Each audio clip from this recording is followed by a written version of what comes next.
the mast. Every sailboat has one, and without them we'd just be motorboaters. And provided they're free of structural defects and well maintained, and you match your sail areas to the conditions, then it shouldn't be a problem. We're here in Lymington today with a westerly force 5 to 7, occasionally 8, because we want to break it. Our consultants today, we've got Paul Lees from Crusader Sails, who's, amongst other things, broken 3 masts before, so he's our primary source of experience. We've also got Jerry the rigger, Jerry Harwood. He's here helping us out.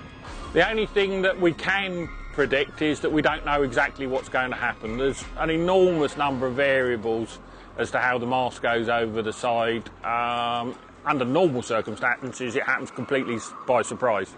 We're going to be trying to be reasonably controlled today, but the only thing I can guarantee is that it will end up over the side in bits. Absolutely anything could happen. This is the reason for doing this, to try and see if there is any regularity in the way things break when certain shrouds break. It could fall forwards, it could fall backwards, sideways. We'll wait and see. It is quite alarming how everything changes when the mast comes down, because the motion of the boat is the first noticeable thing. The motion changes completely, and sometimes it's quite difficult to keep your footing, so keeping everybody on board is the first concern. All right, well, given the fact that nobody knows exactly what's going to happen, the plan we've got is to break the mast just above the first spreaders, and to do that we're going to leave these in place. These two, we're going to replace these massive stainless steel pins here with short fiberglass ones. So when we tack, these fiberglass pins, the replacement pins, should break, and the mast should break above the first spreaders. And obviously the big lumps of metal sweeping the deck. We can get into all sorts of scenarios where the mast is going to stick in the mud if it goes over in one piece. And if I ask you to do something, if I ask you to stop what you're doing, come off, go forward, please do it.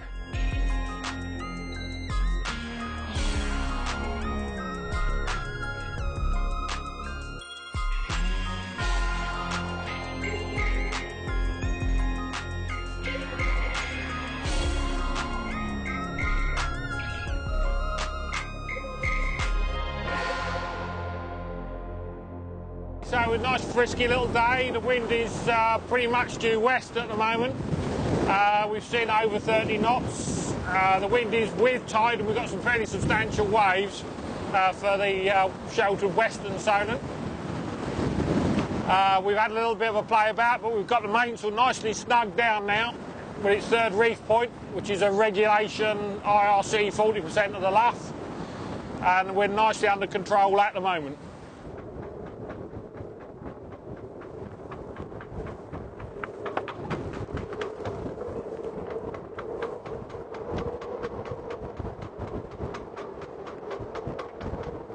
Everybody ready? Yep.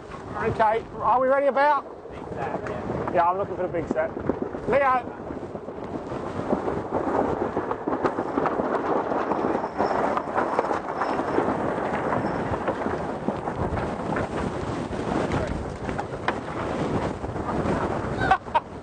Glass fibre.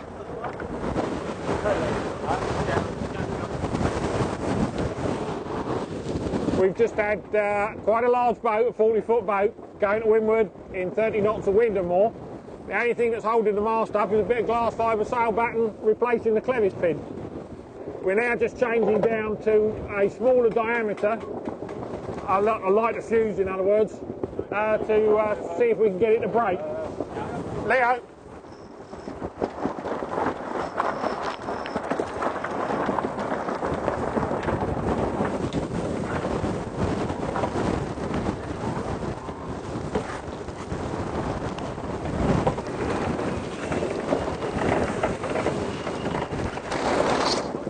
Oh, that'll do it.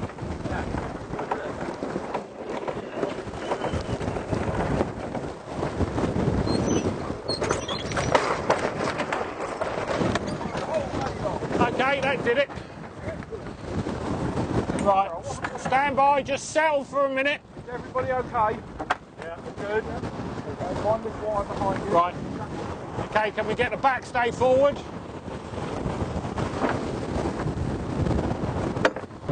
Well, it works. second fuse worked. We accidentally let out more Genoa than we planned, and when we were trying to grind it in, that's what did it. Well, so much for the first spreader plan. That seems to be about the level of planning you can do here.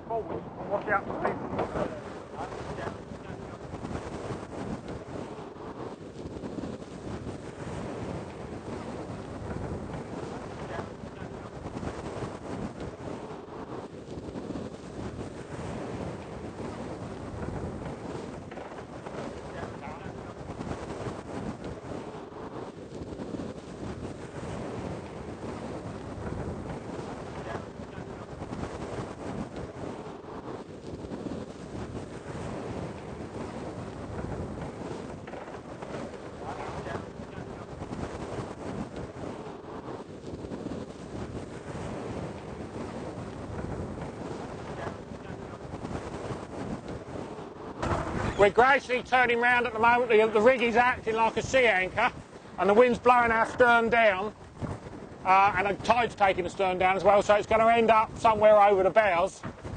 Our first job is to secure the stump, and I think the next job is get the boom off of the mast if we can.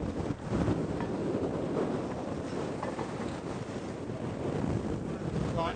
What we want is the starboard rigging off. It's broken in at least one place at the moment. I don't know what's happening down there. It's broken below, just below the lower spreaders, where the forward and after lowers are connected. It's the weakest part of the mast. There's maximum, a lot of holes in it there. Okay, got some cable cutters here. So we're just going to go at cutting this wire. Got them in the jaws.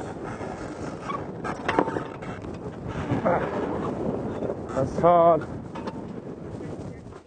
The idea is that you need to stand up and drop your whole body weight on it. That was hard work.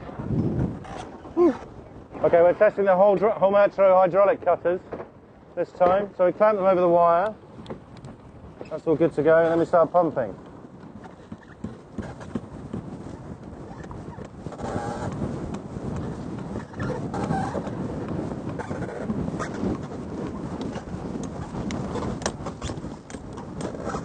Pretty easy, very painless. Piece of cake. An expensive piece of cake, but a piece of cake. We had the stump secured with one piece of 12mm braid on braid, which has either pulled the cleat off the mast that it was attached to, or it's broken anyway, it's no longer attached. So the whole mast has now gone over the side and headed south. We're just going to clear the deck, get the mainsail out of the way so we can think about retrieving it. We have got a line just below the brake, which we put on earlier. One of the issues we've got is when we bring the mast back up, the head of the mast is still connected to the roller reefing gear and sail. And when we get the sail starts to surface, one, it's got a lot of water in it, which will be heavy, and two, we're not really sure where it's going to go. So we'll go baby footsteps, nice and gently, and take it steady. This is the shooter, which uses a nail gun charge to fire a piston into a bracket. So that's it primed.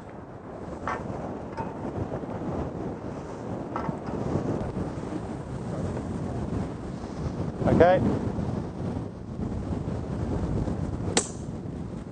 Wow.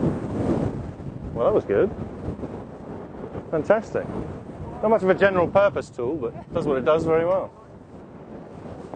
Stainless steel blade and a hacksaw. Just on this last day, there's a lot of pressure on it, so I can't really show you what's going on.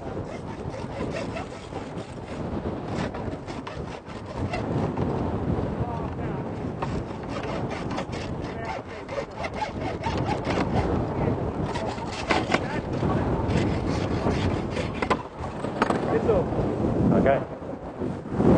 That worked pretty well. Old school, effective. We've got the stump here just below the surface. We're going to try and recover the rig, but we stand a chance of trying to stab the boat as we bring it on up. So if it doesn't look nice, we're just going to dump it back in a drink and try another approach. Right, for those that are proud of their top sides, now's the time to look away.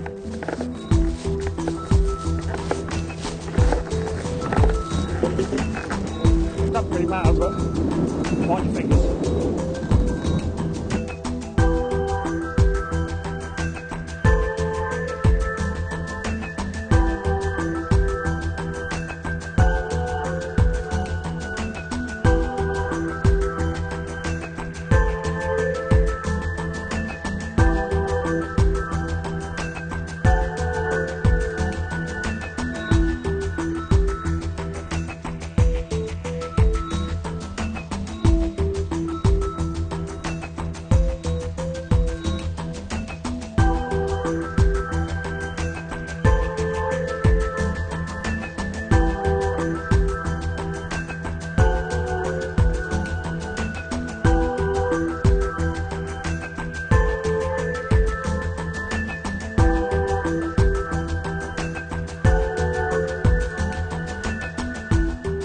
Okay, so we've got a bottom section just coming up. The black pieces of metal are the lower spreaders. We can see clearly where it's broken on the weakest point, which is where the lower shrouds are attached to the below the spreaders. We seem to have lost the lower rigging completely. That's on the bottom. Okay, because we're in danger of moving into the VTL. So at the Harbour Master's controlled area, we're going to pass the rig over to the standby boat and get ourselves tidied up before we're in anybody's way.